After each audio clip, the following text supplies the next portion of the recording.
so much of my collective is currently in separation from the one that they love right now.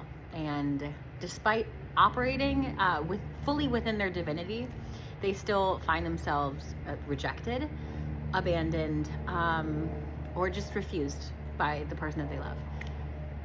And this is why you're my collective, because I relate to that. There's something about our journeys that are so parallel to each other. I receive messages for you because they're also messages for me. Sometimes there are things that I don't understand, and sometimes there are things that don't make sense to you because they make sense to me. The issue is we're all at a stage right now where we feel like, or within my collective, we feel like we've healed enough about ourselves that we should be able to be in union in some form with the one that we love, whether that is, a family member who we can't seem to find common ground with, or that is a partner who we are now in separation with. It's this energy of, why am I so far healed and I feel that they are so still not in their healing, and I reach out to them and I'm rejected. It's like, it's why we're lost in a forest. Okay. So particularly, the energy, the intention behind this reading today is to provide you guys closure. Okay.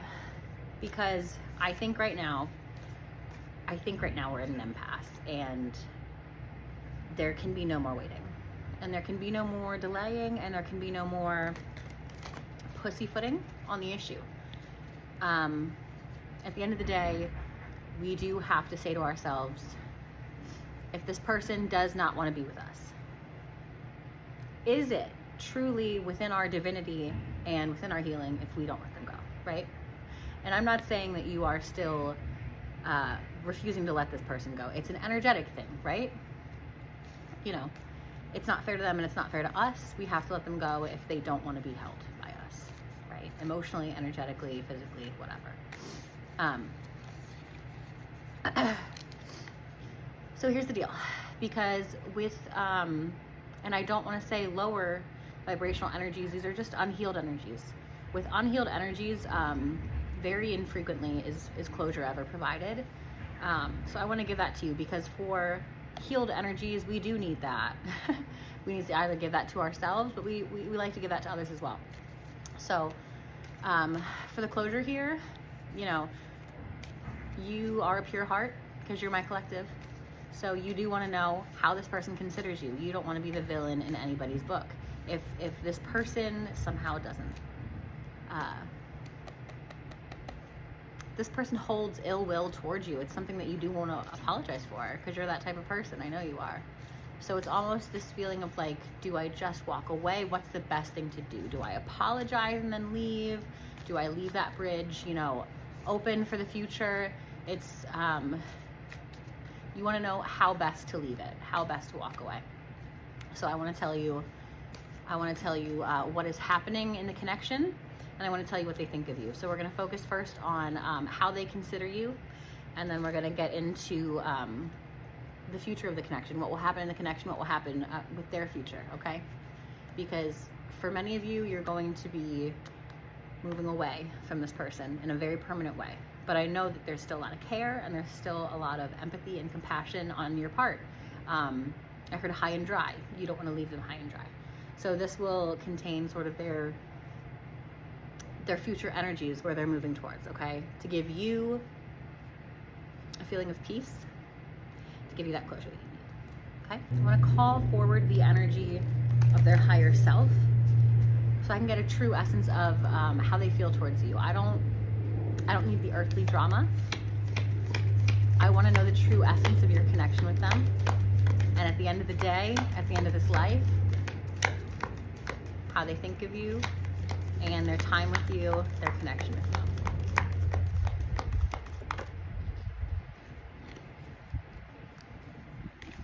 The medallion and the king.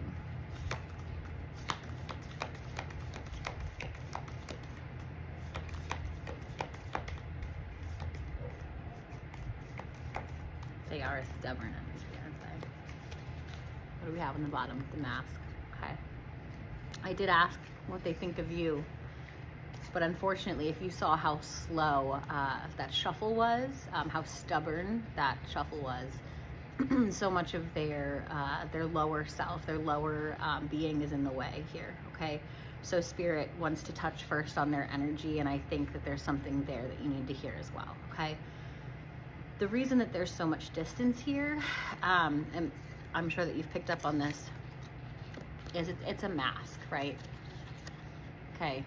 The King, by the way, is a genderless card, but it's the energy of a leader who perhaps can lose his empathy, their empathy and their compassion in the forward trajectory of their life, in their plan and their ambition for their life. They can lose their empathy and their compassion, okay? But it's a mask. It's like, it's a wall they put up. They feel deeply.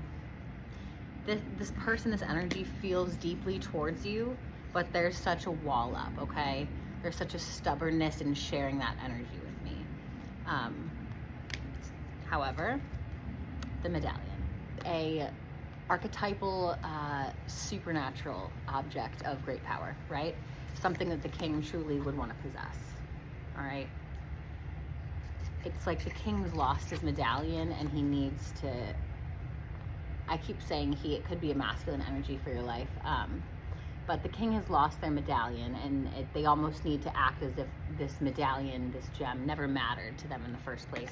That could be the energy that you're currently receiving from them now. However, like I said, it's a mask, and there's many feelings below the surface here, brewing for this person. So we're going to contact their higher self, and we're going to get a read on how they really feel towards you underneath it all. Lovely underneath it all is what I'm hearing. This one, the mirror, there it is, there she goes, the maiden, the healer, okay? This is how they really feel towards you. I'll explain. I'm gonna see if the deck has anything else to say. There she goes again, there she goes again, she calls my name. Okay, it's definitely a masculine energy that we're dealing with, because you are a very feminine energy, all right? And how they view you is this hyper feminine abundance. It could be that you're exceptionally feminine, could be you're exceptionally creative, could be you are in your era of abundance that you just had to glow up. There's something about you that is youthful and eternally so, okay? You're a healer of some sort, all right? So within your connection to them, your relationship to them, you have always been healing them and healing their spirit in some way, okay? It's this young and youthful, fresh energy that's always been bringing this light to their life, okay? Interestingly enough, they view you, and this could be true, but they at least view you as a mirror to them, okay? Now, something about it, not to say that they are this same hyper feminine creative energy, but something about you reflected back to them their true self, something that they have been ignoring about themselves. So if you were overly available, not even overly, if you were available to them emotionally, that might have reflected back to them their inability to be available to you, right? If you were very loving, that could have made them uncomfortable if they were not ready to acknowledge that they don't have that much love to give, or they don't have that capacity to love at this time, right? It's something about you was so healed and so whole that it reflected back to them that they were not. And that's a truth that they weren't ready for yet, right? Because they are the king. They have to keep this mask up. They can't let anyone see the true vulnerabilities that lie beneath. This is someone that's had to be strong for a very long time, or someone whose identity is very much matched to them being a dominant and a strong person, okay? They see you as not below them, but complementary to them, okay? The king and the maiden, right? It's there's such a desire, such a strong desire for you, but it's completely being masked because there's something about you that is unattainable to them in some way. It's either unattainable or they have taken it upon themselves to decide it's not for them. They don't have the energy to try for it. Something about you is unattainable.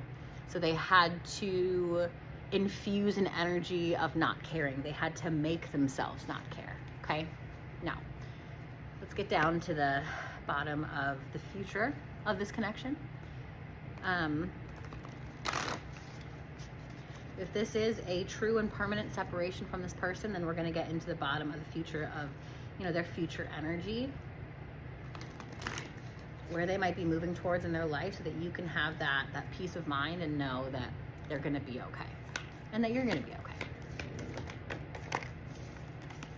Interesting.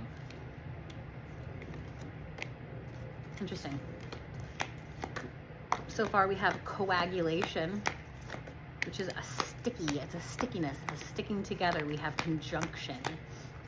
We have winter. Certainly that's a separation. Raven's head and the great serpent. All right.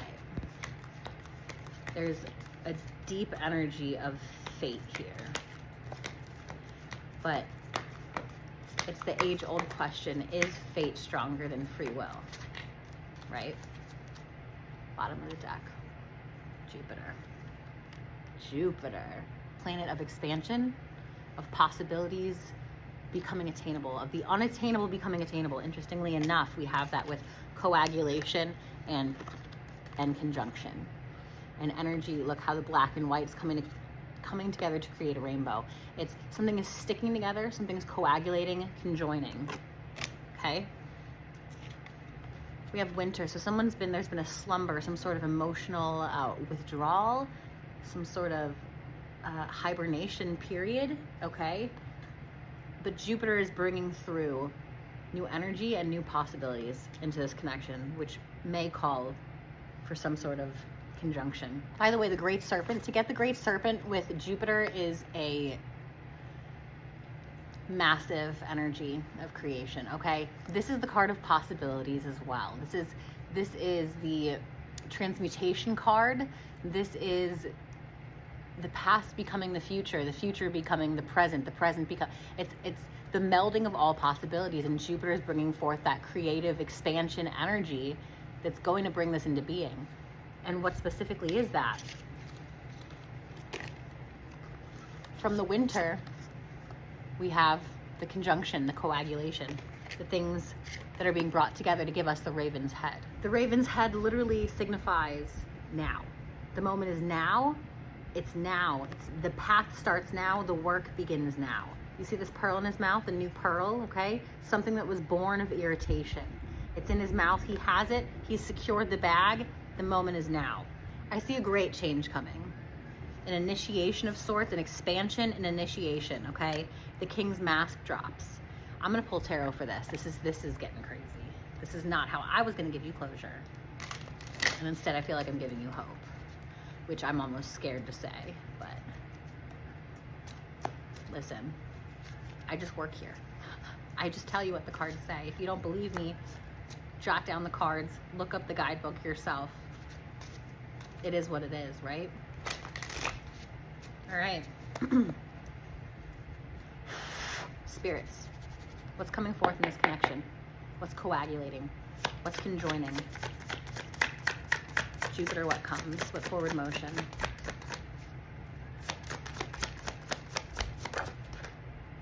Winds of change, I heard. Ace of Wands and the Devil. Powerful, powerful energy. It's something for something, quid pro quo is what I'm hearing. I'm seeing two giant waves hitting each other. I'm seeing a parting of the Red Seas. 5 of Wands in reverse. That's a massive fight. Battleground. 7 of Cups in reverse. Great overwhelm. Energy of fantasy, of being confused. Too many chefs in the kitchen. The Hanged Man. But someone has realized. King of Swords in reverse, the Emperor in reverse. This is the someone. They have realized there's something about their energy Something about their energies being flipped. Now we have the Emperor upright. Something about their energies being flipped. They're coming into their true power. I'm hearing the drowned king. The drowned king. Someone's drowned in their emotions and emerges compassionate. But there's a great fight. There's a great fight coming. And it's now. These two cards. Queen of Swords, Eight of Cups. There's a great fight coming and it's now. You're being called to wield your sword of truth, okay? Eight of Wands in reverse. Four of Swords in reverse. There's an awakening. But there's a interference. An awakening with an interference.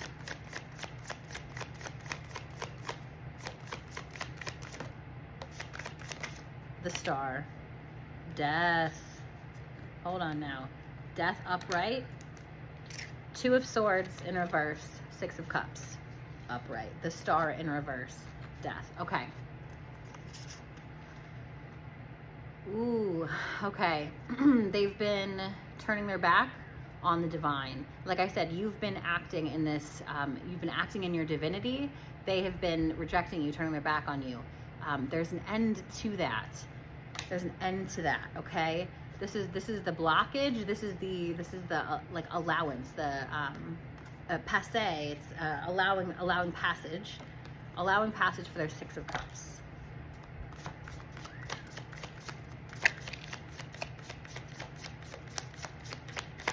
Bottom of the deck, Nine of Pentacles. That's the maiden energy. That's your energy, the maiden, okay? Ten of Cups. That's what's coming forward. That's what you're attracting, okay? Wow. All right, so there's some sort of realization that's been had about you. The Sun in reverse, but they're still in their ego. They're still fully in their ego. There's some massive battle. It's like I said, I saw two like great tsunamis clashing against each other. That could be the death of their ego. They have to go up against someone. There's a great fight that has to happen. There's a great fight. And I don't know if you're going to be a part of it or not. But if you're called into the fight, you're being told to use the sword of truth, okay? So you need to be, if you're called into this fight, I know you'll rise to the occasion because that's the type of lover that you are. You'll fight for who you love. But if you're called into this fight, you're being told to be as honest as possible. Full honesty. Honesty will protect you, is what I heard. Honesty will protect you. There's some great battle. Spiritually, Page of Pentacles in reverse. That's an ungrounded energy, okay? So it's like something has to be grounded here. Eight of Swords.